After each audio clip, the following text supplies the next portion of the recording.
दोस्तों, सुविधा कोचिंग में आपका हार्दिक स्वागत है और इसके साथ ही ये आशा भी है कि आप लोग प्रसन्न होंगे, खुश होंगे और अपना ख्याल अच्छे से रख रहे होंगे। ठीक है, क्योंकि स्वस्थ तन में ही स्वस्थ मस्तिष्क का निवास होता है और यदि आप रहेंगे फिट तो हो जाएंगे हिट। आज हम लोग अर्थ के आधार पर वाक्य के भेद को देखेंगे। तो चलिए पढ़ते हैं वाक्य क्या होता है, इसको शुरू करते हैं। वाक्य शब्दों के सार्थक समूह को वाक्य कहते हैं और वाक्य को रचना के आधार पर 3 भागों में बांटा गया है और अर्थ के आधार पर 8 भागों में बांटा गया है। आज हम लोग अर्थ के आधार पर वाक्य के 8 भेदों को डिटेल से और बहुत ही अच्छे तरीके से देखेंगे। अर्थ के आधार पर वाक्य के कितने भेद? 8 भेद होते हैं। विधानवाचक, निषेधवाचक, इच्छावाचक, प्रश्नवाचक, आज्ञावाचक, संकेतवाचक, विस्मय सूचक वाचक और संदेह बोधक। ठीक है, ये 8 भेद होते हैं और ये 8 भेद को हम लोग डिटेल से जानेंगे। ठीक है, सबसे पहले हम लोग निषेधवाचक वाक्य को देखते हैं। निषेधवाचक वाक्य से हमको पता चलता है ना, नहीं, नहीं। निषेध मतलब हो गया मना, नहीं, नहीं करना। तो जिस वाक्य में किसी कार्य के न होने या करने का बोध हो उसे निषेधवाचक वाक्य कहते हैं। ना करने का, ना, जिस वाक्य में किसी कार्य का न करने या न होने यानी न लगल रहेगा, समझेंगे नहीं, निषेधवाचक वाक्य हो जाएगा। ठीक है, जैसे उसने खाना नहीं खाया, कक्षा में शोर मत मचाओ, विवेक नहीं पढ़ता है, उसने मुझसे बात तक नहीं की। तो यहाँ पर देखिए सारे में नहीं है और ये मत मतलब मना कर रहा है, मना कर रहा है कि कक्षा में शोर मत मचाओ। यहाँ भी हो जाएगा क्या? निषेधवाचक। ठीक, मतलब प्रश्नवाचक, जिसमें क्या लगल रहेगा, जिसमें क्या लगल रहेगा यानी कि जिस वाक्य का प्रयोग प्रश्न पूछने के लिए किया जाता है, जिस वाक्य का प्रयोग प्रश्न पूछने के लिए किया जाता है उसे कहेंगे प्रश्नवाचक वाक्य। ठीक है, प्रश्नवाचक वाक्य कहेंगे। और एक ट्रिक और है इसको समझने का कि आपको क्वेश्चन मार्क लगल रहेगा, इसमें आपको प्रश्नवाचक चिन्ह लगल रहेगा पीछे यहाँ पर। ठीक है, लास्ट में प्रश्नवाचक चिन्ह लगल रहेगा, इससे आप ये समझ सकते हैं। और रहेगा क्या, क्यों, कैसे, कितना, ये सारे लगल रहेगा तो कहेंगे ये प्रश्नवाचक वाक्य है। जैसे तुम्हारे पिताजी का क्या नाम है, तुम क्या पढ़ रहे हो, तुम कहाँ गए, विराट कोहली का जन्म कब हुआ, रोहन के पास कितने रुपये है। तो यहाँ क्या, कहाँ, कब, कितना, कैसे, ये सारे हैं प्रश्नवाचक वाक्य है। आगे देखते हैं आज्ञावाचक वाक्य। आज्ञावाचक वाक्य किसको कहेंगे? तो जिन वाक्यों से आज्ञा, अनुमति, परामर्श, प्रार्थना आदि का बोध हो उसे आज्ञावाचक वाक्य कहते हैं। जिन वाक्यों से आज्ञा, अनुमति, आदेश, ये सब सारे का बोध प्रकट हो उसे आज्ञावाचक वाक्य कहते हैं। जैसे है सदा सत्य बोलो, सदा सत्य बोलो, अपना कमरा साफ करो, तुम यह पाठ पढ़ो, तुम यह पाठ पढ़ो। ठीक है, सदा सत्य बोलो, ये सब आज्ञा दे रहा है। आप बैठ जाओ, आप बैठ जाओ, यहाँ पर आज्ञा दे रहा है, आप बैठ जाओ, तुम यह पाठ पढ़ो, तो ये आज्ञा हो गया। लेकिन कृपया खड़े हो जाइए, कृपया शांत रहे, यहाँ पर आज्ञा नहीं, प्रार्थना कर रहे हैं।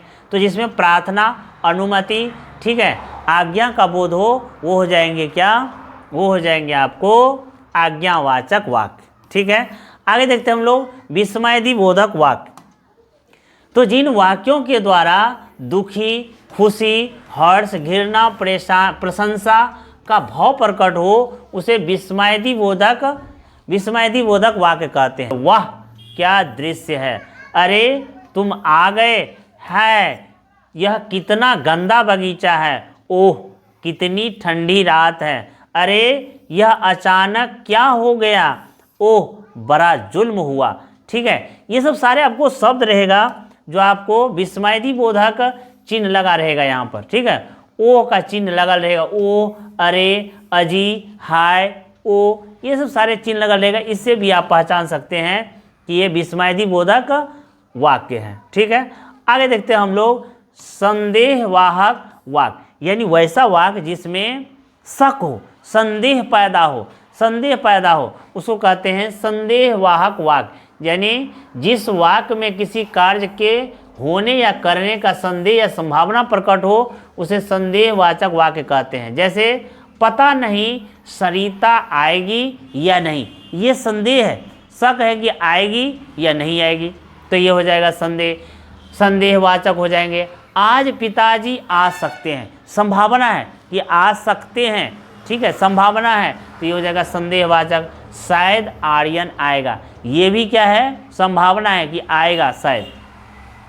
संभव है आज धूप निकलेगा, संभावना है कि आज धूप निकलेगा, यानी ये भी हो जाएगा संदेहवाचक।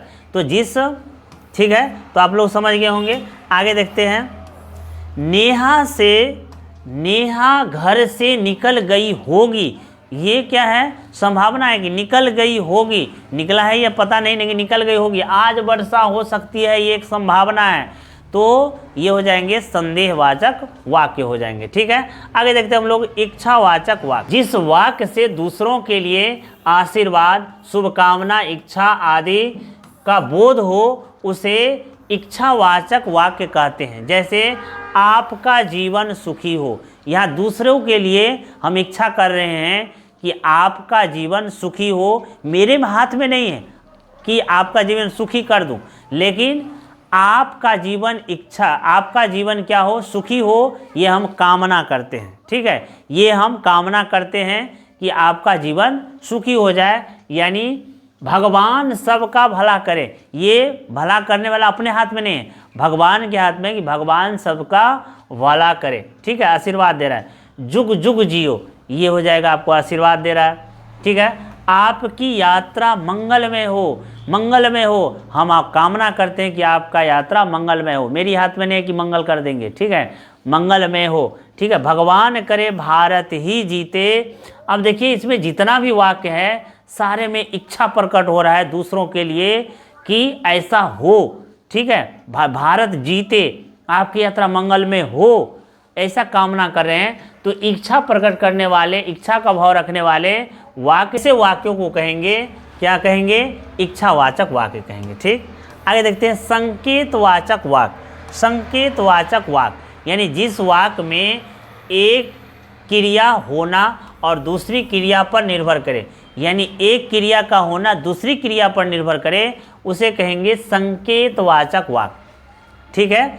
जिस वाक्य में एक क्रिया का होना दूसरे क्रिया पर निर्भर करे उसे कहेंगे संकेतवाचक वाक्य, ठीक है। जैसे यदि वर्षा होती तो फसल अच्छी होती। देखिए यहाँ पर शर्त है कि जब वर्षा होगी तभी फसल अच्छी होगी, शर्त है कि वर्षा होगी तभी फसल अच्छी होगी, यानी एक क्रिया दूसरे पर क्या है, निर्भर है। जैसे यदि तुम बुलाते तो मैं जरूर आता, बुलाते तो आते, यानी एक दूसरे पर निर्भर है। धूप निकलेगी, जब धूप निकलेगी तब कपड़ा धोएंगे, यानी धूप, शर्त है कि धूप निकलेगी तभी कपड़ा धोएंगे, इसलिए संकेतवाचक को शर्तबोधक वाक्य भी कहते हैं। आप होते तो इतनी परेशानी नहीं उठानी पड़ती और वर्षा रुक जाती तो बाजार जाते। शर्त है कि वर्षा अगर रुकती तभी हम बाजार जाते, ये शर्त, यानी इसी को कहेंगे संकेतवाचक। साथ हम समझ लिए हैं। आगे देखते हैं हम लोग विधानवाचक वाक्य किसे कहते हैं, ठीक है।